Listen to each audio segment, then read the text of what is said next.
untuk menginjak acara selanjutnya, yaitu Mauidhah Hasanah yang akan disampaikan oleh guru kita Al-Ustaz Rijal.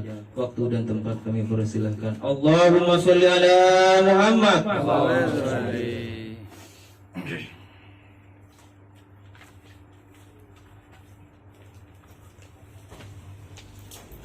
Assalamualaikum warahmatullahi wabarakatuh. Waalaikumsalam warahmatullahi wabarakatuh. Alhamdulillah, alhamdulillahi rabbil alamin, alladzi ahsana kulla shay'in khalaqa wa bada'a khalqal insana min tin. Allahu alladzi khalaqa as-samawati wal arda wa ma bainahuma fi sittati ayyam. Asyhadu an la ilaha illallah wahdahu la syarika lah wa asyhadu anna sayyidana Muhammadan abduhu wa rasuluhu la nabiyya ba'dah. Allahumma shalli wa sallim wa barik ala sayyidina Muhammadin. Allahumma shalli wa sallim. Salatan tadfa'u biha anna ta'la wa ta'una ya man amruhu idza arada shay'an an yakuna lahu kun fayakun. وقال النبي صلى الله عليه وآله وسلم يا أيها الذين آمنوا كتب عليكم الصيام كما كتب على الذين من قبلكم لعلكم تتقون. وقال النبي صلى الله عليه وآله وسلم من صام رمضان إيمانا واحتسابا غفر له ما تقدم من ذنبه. صدق الله وصدق رسول الله صلى الله عليه وآله وسلم. Para jamaah sekalian yang dicintai dan dimuliakan oleh Allah Subhanahu wa taala, yang alhamdulillah pada malam hari ini kita bisa kumpul di rumah Shahibul Hajat, di rumah Shahibul, yaitu Bang Irfan, dan kita kumpul di sini. Di tengah-tengah kita ada ketua Majelis Arisan Keagamaan yaitu Bapak Tansyur, dan juga Ustadz Ali Maskur, serta segenap para jamaah sekalian yang dicintai dan dimuliakan oleh Allah Subhanahu wa taala, yang namanya tidak saya sebut tapi telah tercatat di hadapan Allah sebagai hamba-hamba pilihan. Amin ya Allah. Amin. Keindahan yang paling indah adalah ketika namamu diagungkan di majelisnya para malaikat. Itu adalah keagungan yang paling agung. Kalau makhluk yang tidak pernah berdosa, makhluk yang tidak pernah bermaksiat, makhluk yang tidak pernah melakukan kesalahan, mengagung-agungkan, menyebut-nyebut namamu di majlisnya, apalagi yang kau cari dalam hidup ini. Oleh karenanya, orang yang duduk dalam satu majlis, maka dia disebut-sebut namanya di sisi-sisi para malaikat. Bahkan Allah Subhanahu wa taala membangga-banggakan hamba-hambanya yang duduk dalam satu majlis itu. Oleh karenanya, puji syukur pada Allah Subhanahu wa taala, pada malam hari ini Allah memuliakan kita, Allah kumpulkan kita, lisan kita digerakkan oleh Allah Subhanahu wa taala mengagungkan dan bertasbih, baca tahlil, bahkan kita juga diizinkan oleh Allah untuk mengirimkan doa kepada nama-nama yang telah disebut tadi. Berapa banyak nama yang kita sebut? Berapa banyak ulama-ulama yang kita sebut? Berapa banyak lagi kaum muslimin yang kita katakan kepada min jami'il muslimin wal muslimat. Kalau di dunia ini ada orang yang telah memberikan makanan kepada satu kampung, apa mungkin namamu tidak dikenal kalau engkau memberikan makanan kepada satu kampung setiap hari? Maka namamu akan harum. Dan orang muslim yang hidup di muka bumi ini namanya harum di alam barzakh saat dia mengirimkan doa kepada umatnya Rasul, dan dia kirimkan doa kepada orang-orang yang telah wafat di alam barzakh, kepada ulama-ulama yang telah wafat di alam barzakh, namanya harum di alam barzakh. Bahkan belum datang dia jenazahnya, belum datang ruhnya, ditunggu olehnya. Kita tunggu ada hamba yang mengirimkan kepada kita kebahagiaan, bahkan disambut saat itu ruhnya. Dan saat ruh itu disambut bukan saja pada pintu langit yang pertama, pada pintu langit yang kedua, terus disambut oleh para malaikat, dan orang-orang ruh pun telah dikumpulkan oleh Allah untuk menyambut hamba itu. Kenapa? Karena Rasulullah adalah hamba yang dimuliakan oleh Allah Subhanahu wa taala, sehingga ketika Rasulullah Mi'raj, ruhnya disambut oleh para malaikat, ruhnya disambut oleh para nabi, ruh-ruh para nabi dikumpulkan semua dari Nabi Adam alaihissalam sampai kepada Nabi Isa alaihissalam. Dikumpulkan itu. Kenapa? Ada hamba yang mulia akan masuk kepada arasku, akan ada masuk kepada pintu langit, dan pintu langit yang pertama, kedua, ketiga, maka tolong sambut dia. Bahkan sebelum mi'rajnya, Rasulullah SAW disuruh jadi imam untuk memimpin sholat para nabi dari awal sampai akhir. Ada berapa nabi? 124.000 nabi. Kita wajib mengenal 25 nabi. Kenapa? Karena kalau 125 ya kebanyakan istilahnya. 25 juga kita nggak begitu hafal ya. Nggak hafal lagi malah maksudnya. 25 aja nggak hafal, gimana 10 nabi disebut kenal. 25 nabi saja kita sulit untuk menghafalnya. Tapi ketika dia mengenal Rasulullah, maka seluruh nabi pun mengenalnya, maka dia menjadi mulia ketika khataman nabiyyin imamul mursalin. Oleh karenanya selawat salam kepada baginda Nabi besar Muhammad Sallallahu alaihi wasallam. Semoga kita mendapatkan syafaat dari baginda Nabi besar Muhammad Sallallahu alaihi wasallam. Para jamaah sekalian, tidak panjang lebar, saya hanya ingin mengutip satu ayat saja. Dalam Al-Quran ada satu ayat yang Allah Subhanahu wa ta'ala berikan pada kita satu momentum. Ayatnya, "Qulna itu minha jami'an fa imma ya'tiyannakum minni huda faman tabi'a hudaya fala khaufun 'alaihim wala hum yahzanun." Qulna itu minha jami'an, kami katakan kepadanya, ikutilah.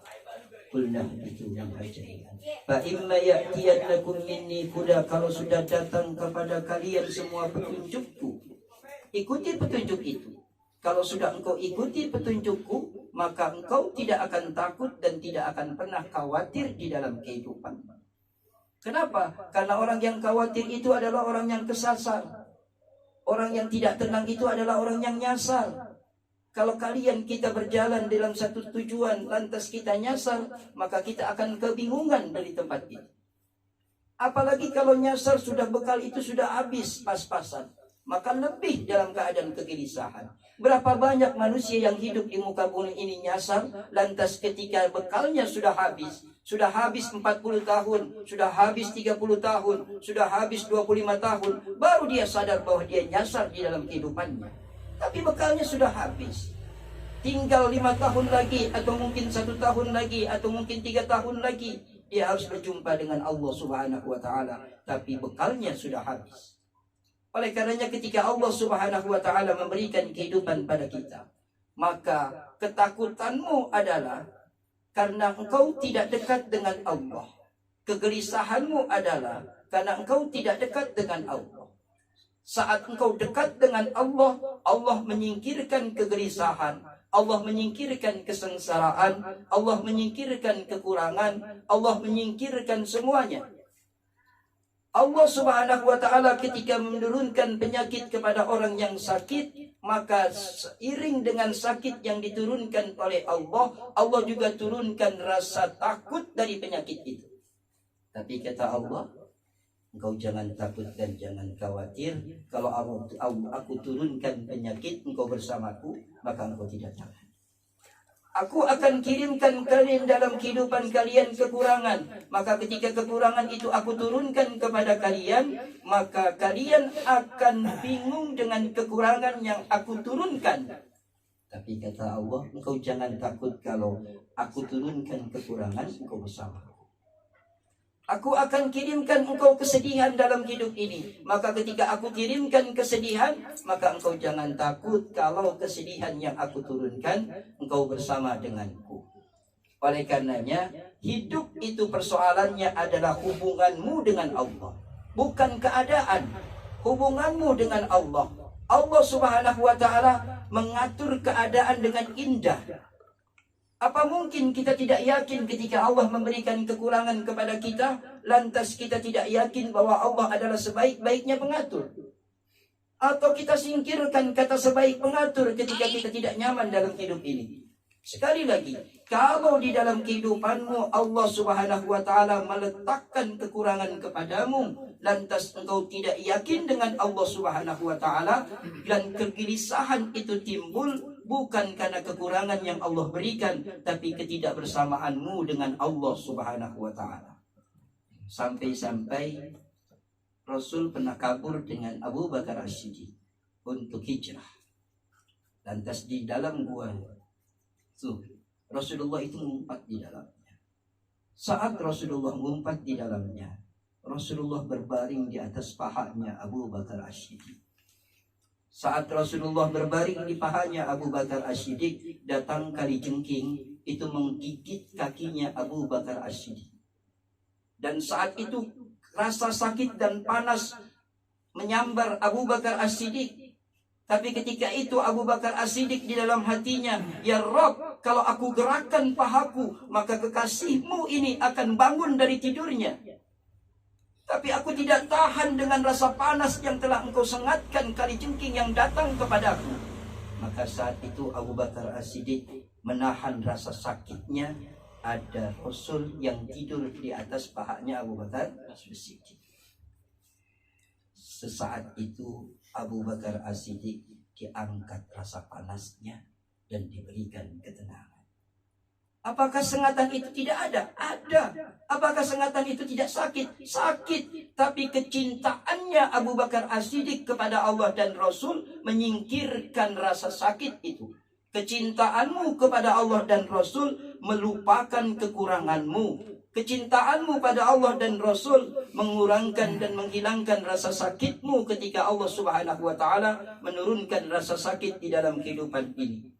Oleh karenanya para jamaah sekalian yang dicintai dan dimuliakan oleh Allah, Allah Subhanahu wa taala hidupkan pada kehidupan kita ini adalah kehidupan yang beriringan dengan setiap apapun yang Allah inginkan pada kita. Oleh karenanya orang tidak bisa memilih keadaan hidup. Karena manusia hidup itu bukan memilih, tapi manusia hidup adalah dipilih oleh Allah Subhanahu wa taala untuk menjalankan kehidupan ini. Dan pada bulan Ramadan nanti yang kita akan masuk, Allah ingin memperkenalkan zatnya. Allah ingin memperkenalkan kebahagiaan yang sesungguhnya. Di mana Allah ingin mengenalkan kebahagiaan yang sesungguhnya? Kata Allah, ya ayyuhalladzina amanu kutiba alaikumusiyam kama kutiba alal ladzina min qablikum la'allakum tattaqun. Kata Allah dalam Al-Quran, wahai orang-orang yang beriman, kutiba alaikumusiyam, aku wajibkan atas kalian semua untuk berpuasa sebagaimana orang-orang terdahulu telah aku wajibkan berpuasa, la'allakum tattaqun, agar kalian menjadi hamba yang bertakwa. Nah, sekarang pertanyaannya, amalan ibadah puasa diberikan oleh Allah itu untuk apa kita berpuasa? Apakah untuk haus dan lapar? Apakah untuk dalam keadaan sulit? Tidak. Allah Subhanahu wa taala menurunkan kita dalam keadaan perintahnya untuk berpuasa dan kita wajib menjalankan puasa. Allah ingin menunjukkan sifat wujudnya dengan kekuasaan dan dengan keagungannya kepada kita semua agar kita melihatnya. Dan saat di dalam bulan Ramadan tersebut Allah Subhanahu wa taala menyingkirkan sifat hewani kita yang hanya makan dan minum saja, dirubah menjadi sifat malaikat yang hanya tunduk pada Allah dan beribadah pada Allah Subhanahu wa taala. Habis sahur, subuh pengen ngopi, pengen ngerokok. Ada yang begitu. Kebiasaan ngopi, kebiasaan ngerokok. Taruhlah. Memang kebiasaan bangun tidur langsung tuang kopi, tuang rokok. Udah jadi kopi, rokok udah disiapin. Ya Allah, bulan Ramadan. Baru apa dilanjutkan dia ngopi dan minum? Ya, itu akan ditinggalkan. Ada barangnya? Ada. Ada rokoknya? Ada. Tapi kenapa tidak dilanjutkan? Apakah selama ini kita berpersepsi bahwa kalau mau ngerokok itu harus ada rokoknya, harus ada kopinya? Ternyata Allah telah tunjukkan, engkau punya rokok, engkau punya kopi. Aku tidak izinkan engkau merokok dan mengopi. Dan itu baru kita masuk pada ranahnya. Ya Rob, salah berpikir kemarin-kemarin aku. Aku hanya berpikir bahwa kalau mau ngopi harus ada ngopi. Kalau mau merokok juga harus ada rokoknya. Tapi hari ini aku baru sadar, ya Allah. Bukan karena adanya barang tersebut aku bisa menikmati, tapi karena izinmu, ya Allah. Siang hari sama begitu juga. Kita mau makan, bangun tidur, kita mau minum. Saat itu makanan ada, minuman ada.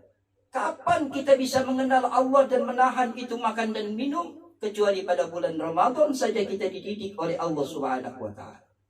Dan saat bulan Ramadan tersebut, ini adalah dunia, kesulitan-kesulitan, dan maghribnya adalah kemudahan. Allah ingin memperkenalkan keadaan dan zatnya Allah kepada kita semua. Wahai hamba-hambaku, aku akan berikan kesulitan padamu, tapi aku telah buka pintu kemudahan kepadamu. Dan saat bulan Ramadan, Allah berikan kesulitan pada kita. Apa kesulitan yang pertama? Lapar dan haus. Apa kesulitan yang kedua juga? Kita harus menjaga diri kita dari perbuatan-perbuatan, yaitu kalau suami istri untuk berhubungan. Berhubungan suami istri mahal loh Pak. Coba kerjain pada bulan Ramadan. Berapa ibaratnya? 2 bulan berturut-turut dan sampai puasa harus dikotor. Dan itu kita punya dan itu sudah halal. Jadi pada bulan Ramadan engkau tidak diajarkan untuk meninggalkan perkara yang haram. Tapi pada bulan Ramadan engkau diajarkan oleh Allah meninggalkan perkara yang halal. Karena engkau diperintahkan oleh Allah untuk menjauh kepada perkara yang halal tersebut. Tingkatan para wali yang tertinggi adalah menjauh pada perkara yang halal. Makanan yang kita punya di rumah halal tidak? Halal. Minuman yang kita punya di rumah halal, uang yang kita punya di rumah juga halal. Tapi saat itu Allah Subhanahu wa Ta'ala meletakkan, jangan kau gunakan itu, jangan kau pakai itu. Allahnya wujud, Allah wujud dan tidak kita lihat. Tapi coba bayangkan saat kita tidak jadi makan dan minum menahannya, itu seakan-akan kita berhadapan dengan Allah Subhanahu wa Ta'ala. Benar-benar terlihat dengan Allah. Dan saat itulah orang yang pada bulan Ramadan tersebut dia menatap Allah dengan bersamanya, yaitu la takhaf wa la tahzan innallaha ma'ana. Apa pernah ada orang kelaparan di luar daripada bulan Ramadan tersenyum? Pernah lihat? Enggak ada. Pernah ada orang kehausan di luar daripada bulan Ramadan senang? Tidak. Cari orang yang lapar dan haus pada bulan Ramadan, gelisah dan ketakutan. Semuanya bahagia. Semuanya dalam keadaan senang. Coba, selama ini Allah Subhanahu wa Ta'ala meletakkan perintah di balik semua perintah. Memang ada halangannya yang dibuat rancau-rancaunya oleh iblis laknatullah alaih. Tapi ketika malam bulan Ramadan, iblis diikat oleh Allah sehingga Allah meningkatkan nilai ibadahnya. Engkau jauhi perkara yang halal. Dijauhi. Kenapa? Iblisnya diikat. Dan hawa nafsunya ada pada diri kita, maka dibelenggu juga hawa nafsu kita. Dengan apa? Dengan lapar dan haus. Dan saat kita lapar, haus, sulit, ini adalah sama lapar dan haus ini kondisi kita hidup nih. Ada kekurangan, ketidaktenangan, lagi dagang, ada sepinya, ada raminya. Sama ketika dalam keadaan seperti itu bulan Ramadan, maka saat dia lapar dan haus, dia cuma membayangkan apa? Ya Rabb, aku pasti akan berjumpa dengan maghrib yang dimana nanti aku akan hilang dahagaku dan laparku dengan izin darimu. Apa pernah saat kita kekurangan dalam ekonomi kita berpikir seperti itu? Berpikir sebagai layaknya orang yang dalam keadaan puasa Ramadan? Dan inilah yang Allah ingin ajarkan. Saat aku meletakkan kesulitan kepadamu, tolong ingat aku sebagai jalan keluar di dalam setiap kesulitanmu. Saat aku memberikan sakit kepadamu, Allah ingin engkau ingat pada Allah Subhanahu wa taala, bahwa Allah Subhanahu wa taala yang menjadikan kita. Nah, surat Waqiah itu menegur kita, menegur kehidupan kita. Kalau kita nikah punya anak 4, 3, kita pasti berpikir anak itu hasil hubungan kita dengan istri kita. Benar ya? Ada yang bilang pasti karena saya berhubungan jadi punya anak. Ya, enggak semata-mata bukan karena Allah, tapi karena hubungan kita dengan istri kita. Maka ya kalau ada orang hamil, ini Bang Ali belum nikah ya. Mohon maaf Bang Ali. Ini udah nikah nih. Di sini masih siapa lagi yang belum nikah nih? Ini agak formal sedikit nih. Saat berhubungan badan, dia hamil, apa kata orang? Top chat juga kamu ya. Kan bahasanya seperti itu semuanya. Ya. Bagus juga kamu. Bisa langsung hamil. Al-Quran itu menegur kita. Afara'aitum ma tumnun a'antum tahluku am nahnul khaliqun. Apakah engkau anggap sepremam yang menembak kepada kemaluan istrimu, dan itu engkau katakan engkau yang menciptakan, atau aku yang menciptakan? Ditegur kita oleh Allah. Mindset kita ditegur oleh Allah. Allah cuma bilang, afara'aitum ma tumnun. Apa engkau anggap seprema yang menembak itu engkau jadikan bahwa engkau bisa memiliki keturunan? A'antum tahluku. Engkau sudah menganggap dirimu pencipta. Engkau menganggap dirimu yang menciptakan dan yang mengadakannya. Antum tahlukuna am nahnul khaliqun, atau aku, kami, kata Allah, yang menciptakan itu semua. Dan itu tersingkir karena pernikahan saja.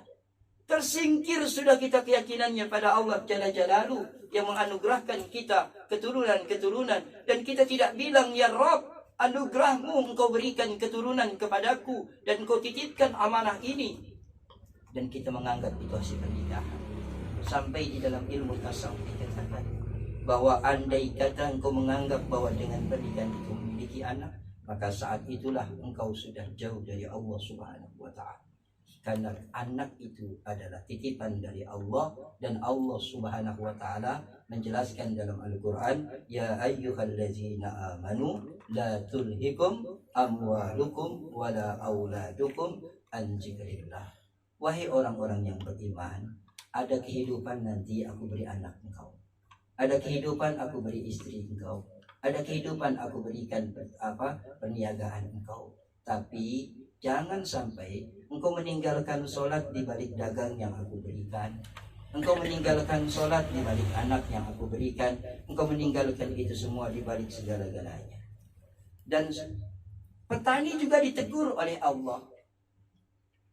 Kata Allah Subhanahu wa taala, afara'aitum ma tahzanun a antum anzaltumuhu minal muzni am nahnu munzilun. Kata Allah, apakah ketika engkau menanam lantas engkau mengatakan bahwa engkau yang menjadikan tanaman itu datang, atau aku yang menciptakan? Dan itu semua ditegur oleh Allah. Oleh karenanya, orang yang beriman pada Allah Subhanahu wa taala masuk pada bulan Ramadan, maka dia tahu bahwa ya Rabb, ternyata sesulitnya hidup kalau aku bersama denganmu, maka engkau berikan ketenangan kepada aku. Sebaliknya, kesenangan-kesenangan dan kemewahan-kemewahan, kecukupan berlimpah ruah, kalau aku jauh darimu, engkau juga tidak akan pernah berikan ketenangan kepada kami. Kami tidak pernah menemukan ketenangan saat engkau cukupkan. Kami tidak menemukan ketenangan saat engkau berikan kekurangan. Karena kami berprinsip bahwa hidup itu adalah bersama dengan bendamu. Padahal engkau telah mengatakan di dalam Al-Quranul Karim, engkau menciptakan kami, hidup dan baik kami, mati kami adalah untuk di dalam berjumpa denganmu ya Rabb. Dan di dalam kehidupan itu Allah Subhanahu wa taala menegaskan bahwa tidaklah Allah menciptakan kita dan mematikan kita kecuali untuk melihat mana hamba-hambaku yang masih ingat denganku, mana hamba-hambaku yang bersama denganku, mana hamba-hambaku yang bersama dengan Rasulullah Sallallahu Alaihi Wasallam di dalam mendekat kepadaku. Dan ketika dia lelah, Allah istirahatkan dia. Wa ja'alna naumakum subata. Kalau engkau lelah beribadah, engkau lelah dalam setiap kehidupanmu, aku jadikan tidurmu sebagai ibadah, tidurmu sebagai istirahat. Aku jadikan engkau istirahat. Orang yang dekat pada Allah, dia tidak cari istirahat, tapi ketika diistirahatkan oleh Allah, dia dipejamkan matanya untuk tidur. Karena Allah Subhanahu wa ta'ala menjelaskan, istirahat itu tidak bisa dicari, tapi Allah yang memberikannya dengan bahasa Al-Quran, wa ja'alna naumakum subata. Aku akan jadikan engkau istirahat saat aku tidurkan engkau. Jadi saat ditidurkan oleh Allah, Allah menjadikan kita dalam keadaan istirahat. Wa ja'alna laylan libas. Dan Allah Subhanahu wa ta'ala berikan itu semua. Kegelapan-kegelapan di malam hari menjadi tempatnya ketika kita dalam keadaan istirahat, dijadikan oleh Allah Subhanahu wa ta'ala. Para jamaah sekalian yang dicintai dan dimuliakan oleh Allah Subhanahu wa ta'ala, oleh karenanya orang yang hidup mencari kehidupan dunia ini, maka dia akan penuh dengan penyesalan. Tapi orang yang hidup mencari keridhaan Allah dan dia ingin berjumpa dengan Allah, maka itu menjadi kemuliaan. Hidupmu akan bahagia, matimu gembira, dan berjumpa dengan Allah adalah keindahan. Dan ketika engkau hidup, maka engkau akan menikmati kehidupan. Ketika engkau wafat, maka engkau akan naik derajatmu untuk mengenal Sang Pemberi nikmat. Dan ketika engkau dalam keadaan bersama dengan surga Allah, bersama dengan Rasulullah, maka keindahanmu bukan isi surga, tapi keindahanmu adalah memandang Sang Pemilik surga. Inilah yang Rasulullah SAW ajarkan kepada kita, sehingga Rasul tidak mencari kehidupan dunia, tapi Rasul mencari kehidupan akhirat. Barang siapa yang mencari kehidupan akhirat, maka dia akan menemukan kebahagiaan. Dan Allah sudah membuktikannya pada bulan Ramadan. Kita diajarkan untuk mengejar akhirat, meninggalkan dunia kita. Makan dan minum itu adalah keduniaan kita, maka disuruh tinggalkan oleh Allah. Dan ketika ditinggalkan oleh kita makan dan minum, apa yang terjadi? Ternyata kita lebih dekat di rumah-rumah Allah, kita lebih dekat dengan baca Al-Quran, kita lebih tegak berdiri sholat untuk 23 rakaat. Dan itu semua kita lakukan karena Allah sudah melemahkan nafsu kita, Allah sudah melemahkan itu semua. Para jamaah sekalian yang dicintai dan dimuliakan oleh Allah Subhanahu wa ta'ala, oleh karenanya Allah Subhanahu wa ta'ala memberikan kepada kita pesan bahwa kalau engkau dalam keadaan sulit, engkau dalam keadaan susah, engkau dalam keadaan tidak bisa melakukan apapun, maka kata Allah, wasta'inu bisabri wassalah wa innaha lakabiratun illa 'alal khashiyin. Aku buka pintu gerbangnya, menujulah kepadaku untuk sholat. Sholat lugatan doa, dan bisyar'i muhtatanatun bitakbirin wa muhtatanatun bitaslim. Engkau awali dengan takbir dan engkau akhiri dengan salam. Itu di dalam syaratnya, tapi di dalam segi syariatnya, tapi di dalam doa itu adalah sholat yang sesungguhnya. Dan sholat itu adalah mi'rajnya. As-sholatul mi'rajul mu'min. Sholat itu adalah mi'rajnya orang-orang yang beriman pada Allah Subhanahu wa ta'ala. Dan ketika dia menuju pada Allah Subhanahu wa ta'ala, dia akan jaga sholat. Dan ketika dia telah jaga sholat, dia akan jaga hubungannya dengan Allah. Dan ketika dia jaga hubungannya dengan Allah, timbul kecintaan pada Rasul. Ketika dia cinta pada Rasul, maka Allah mudahkan kehidupan dunianya. Wahai dunia, khidmat engkau dengan dia. Wahai dunia, jangan kau sulitkan dia. Dan ketika dunia itu datang kepadanya dan diberikan kesulitan-kesulitannya, maka dunia tidak lagi dilihat kesulitannya. Sebagai para nabi yang bertemu dengan kesulitan dunia, tapi nabi tidak menganggap itu kesulitan dunia. Dan dunianya pun hanya sekedar sesaat saja dia datang, bagaikan siang hari di bulan Ramadan, dan maghribnya datang, tersingkirlah kesulitan-kesulitan itu. Dan orang yang gembira dengan bulan Ramadan, maka dia akan diharamkan jasadnya masuk api neraka. Dan titel yang paling utama adalah Allah jadikan kita muttaqin, hamba yang beriman, yang bertakwa pada Allah Subhanahu wa ta'ala. Amin. Mudah-mudahan Allah Subhanahu wa ta'ala wafatkan kita dalam keadaan husnul khatimah. Amin ya Allah. Wafatkan kita dalam keadaan husnul khatimah. Amin. Kesulitan kita menjadi satu wasilah dekat pada Allah Subhanahu wa ta'ala. Kekurangan-kekurangan yang Allah Subhanahu wa ta'ala berikan menjadi kenikmatan untuk bersama dengan Allah Subhanahu wa ta'ala. Allah bimbing kita, Allah jadikan keluarga kita hamba yang taat kepada Allah Subhanahu wa ta'ala. Amin.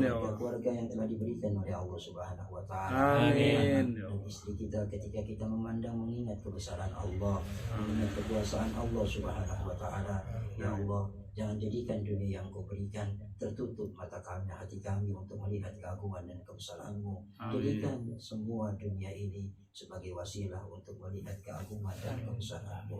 Wala haula wala quwwata illa billahil aliyyil azim. Wa ila hadratin Nabi Mustafa Muhammadin sallallahu alaihi wasallam. Al-Fatihah. A'udzu billahi minasy syaithanir rajim. Bismillahirrahmanirrahim. Alhamdulillahi rabbil alamin arrahmanir rahim maliki yaumiddin iyyaka na'budu wa iyyaka nasta'in ihdinas siratal mustaqim siratal ladzina an'amta 'alaihim ghairil maghdubi 'alaihim waladdallin آمين. رب اغفر لنا ولوالدي آمين. كنت أنا ونبينا أفضل الذكر فاعلم أنه لا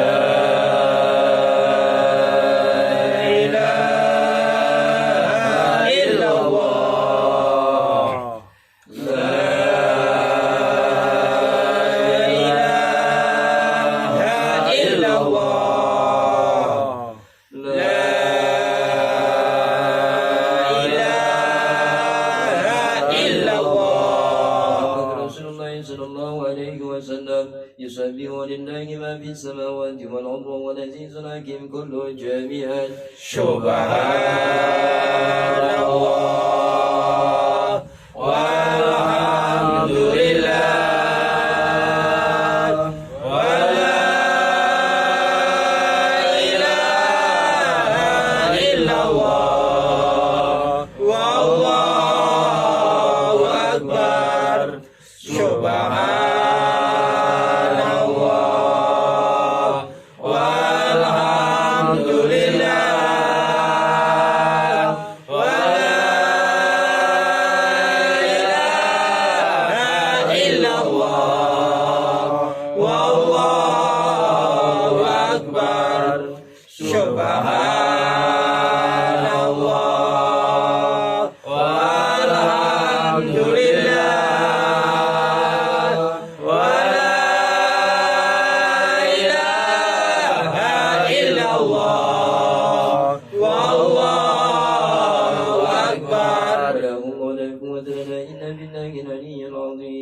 Saya mohon maaf atas segala kekurangan, tutur kata yang tidak baik. Semua kebaikan adalah petunjuk dan hidayah dari Allah Subhanahu wa taala. Subhanallah bihamdi, subhanallah bihamdihi, asyhadu an la ilaha illa anta astaghfiruka wa atubu ilaik. Wa billahi taufiq wal hidayah. Assalamualaikum warahmatullahi wabarakatuh. Alhamdulillah, semua alhamdulillah, kita sudah bersama-sama mendengarkan nasihat agama yang disampaikan oleh guru kita. Semoga kita bisa mengaplikasikannya di kehidupan sehari-hari, mengajak kepada keluarga kita, menyampaikan juga kepada istri dan anak kita. Semoga Allah berikan kekuatan untuk itu semua. Amin, amin ya rabbal alamin.